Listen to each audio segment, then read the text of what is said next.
Castro here, and this is the mobility work tutorial. The first exercise is the band pullovers. Now in this exercise, I'm going to start off with my shoulders back, my chest out, my feet together, and what I'm going to be doing is taking this resistance band and pulling it over my body. Now as you can see, as I'm starting this exercise, it's close in front of me, okay? My arms are extended, they're straight, okay?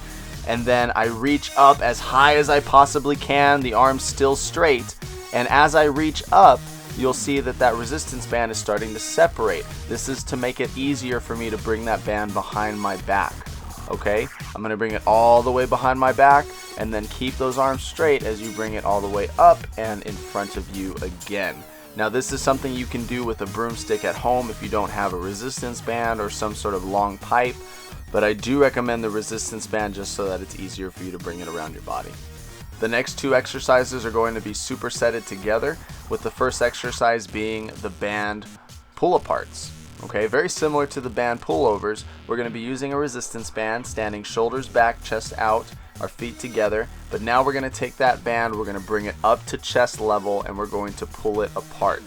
Our elbows are going to be slightly bent, okay, only slightly, arms slightly bent, similar to what we would do for shoulder raises, okay, and then we're basically going to pull it apart to squeeze those shoulder blades together, okay? That is the most important part of this. I really want you to be able to feel that squeeze in the shoulder blades, and you can see it now as I turn around. We also want to make sure that we're doing this in front of a mirror so that we can watch our shoulders to make sure one side isn't going up higher than the other. We want to try to stay as symmetrical as possible, okay? With this exercise, you really can't use a broomstick or anything like that, so I do recommend you using a resistance band for this, but it's highly beneficial in you getting connected to your muscles in the back, which will also help improve your posture. The second exercise in this superset is called the band wraparound. Now this one's a little bit trickier, okay? We're going to set up very similar to what we did for the band pullover. It's gonna start right in front of us, except now we're gonna do this little shift to the side, okay? We're gonna shift to the side, the back arm stays where it is, as the front arm wraps around the body. Now after that front arm reaches all the way up, then the back arm is just gonna follow it, so that the back arm now becomes the front arm. Okay, kind of complicated, I know, but watch me as I do this and try to mirror me as you do it yourself. This is an exercise that you can use either the resistance band, or you can use a broomstick, or you can use a pipe, whatever, but the most important thing is that you keep those arms straight and that you let it bring mobility to the shoulders. Okay, I do recommend using the band though, because it will be a little easier. Now the next exercise that we're going to be doing is called the lizard rotation. For this exercise, all that you need to do is get down into push-up position, and then we're going to bring that right leg forward. Now we want to make sure that right leg is on the heel. The back leg can be on the toe, but the front leg needs to be on the heel. After that, we're going to get down low, get a nice good stretch in our legs, and then we're going to take that right arm and we're going to really reach into our body. We're reaching even with the elbow so that we can round the back, stretch that lower back, and bring nice good mobility to the lower back. After we reach in, we're going to bring that arm up, open up our hand, and actually open up the body, bringing the chest out, squeezing those shoulder blades together. And that's what we want to do, okay? We want to reach in as much as possible and then open up as much as possible. As we switch legs, make sure that, again, that front leg is on the heel, the back leg can be on the toe. And you'll see as I'm rounding my back, I'm really trying to get down low. And then as I'm opening up my body, I'm really trying to bring those shoulder blades together. That is the goal for this exercise. And take your time, okay? I'm even going a little faster than I'd like to see you guys go. But take your time. This is a really good stretch. Enjoy it and take the benefit from it. The next exercise is called the toe touch to bent leg lean back. The reason why this has such a long name is because I really have not seen anybody use this stretch, and I came up with this on my own. Not taking any credit for anything though, because I'm sure it's been done before. But nevertheless, all we're going to be doing is getting in this seated position with our feet in front of us, and then you're going to take your right leg and bend it back as you see here in the video, keeping it flat on the ground. There's going to be an arm behind us just to stabilize, and then the other arm is going to come forward and reach towards the toe and then come back to be aligned with the back arm. Now what we're doing here, as you reach forward, you're going to be stretching the hamstrings, and as you reach back, you're going to be stretching the quad. As you reach forward to touch your toe, I don't care if you can't touch your toe, then go ahead and reach for your shin. If you have crazy, insane flexibility and you can reach all the way around and touch your heel, go ahead and touch your heel. But the idea is to just make sure you feel that stretch in the hamstring as you reach forward. Now as you come back, okay, we're going to be doing this little lean, okay, this relaxed lean, because the more we lean back, the more we're going to feel that stretch in the quad. So reach forward all the way and lean back all the way.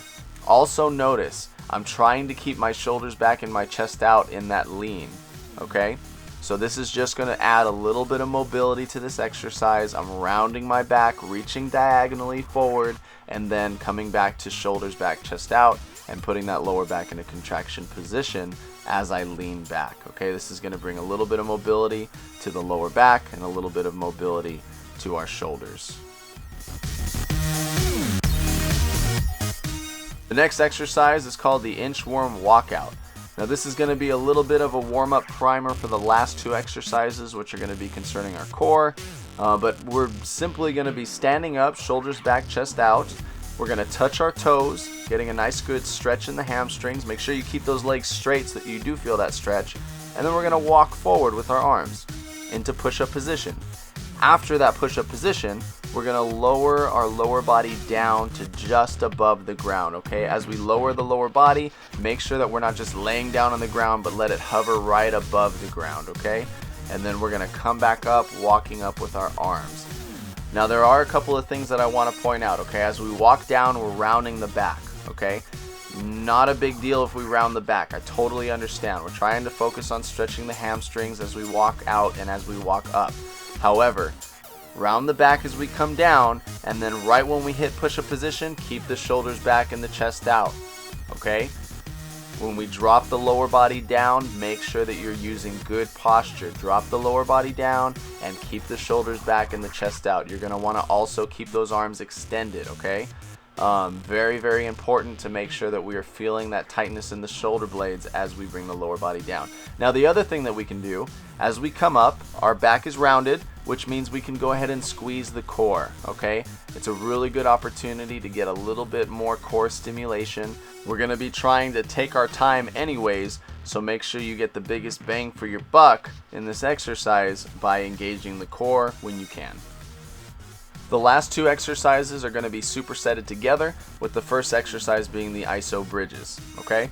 The reason why it's called the iso bridges is because we're going to be doing an isometric, okay? We're going to be squeezing the core as much as possible as we round the back and bring the hips forward, and then as we shift, bringing the hips back and tightening the lower back, we're going to be carrying over that squeeze from the core to the lower back, okay? So we're going to be really squeezing the lower back and then slow motion really squeezing the core, okay, and shifting between the two. Now the other thing I really want you to notice is that my head is following the spine, okay? As we tighten the lower back, I look up to follow the spine. As we tighten the core, I look down to follow the spine, okay? Make sure you do this because it's going to ensure that we're squeezing the core as much as possible, and it's going to ensure that we're squeezing the lower back as much as possible. Make sure you really exaggerate that hip movement, and then also as we come up, bring the shoulders back and the chest out, and as we come down, round the back.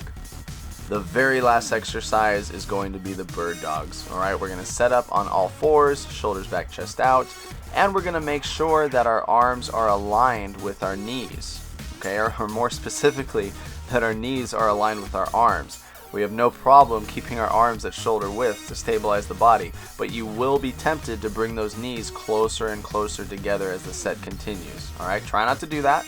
Try to put that knee right back where it was, aligned with the arms, and this is just to ensure that we're using our core to stabilize the body and not our limbs. As we go through this exercise, make sure you're going very, very slow, bringing up opposite arm, opposite leg. As the right arm comes up, the left leg comes up. And as the left arm comes up, the right leg comes up. And we're going to bring our arm up just until we feel the shoulder come back.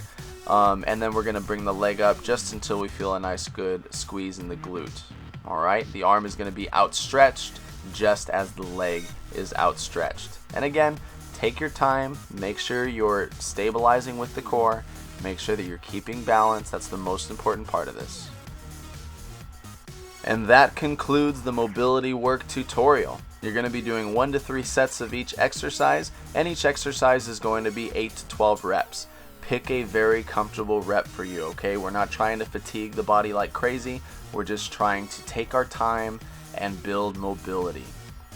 Do not forget those supersets. Do those exercises together. That way it'll be more effective for your body. And do not hesitate to contact me with any questions you might have.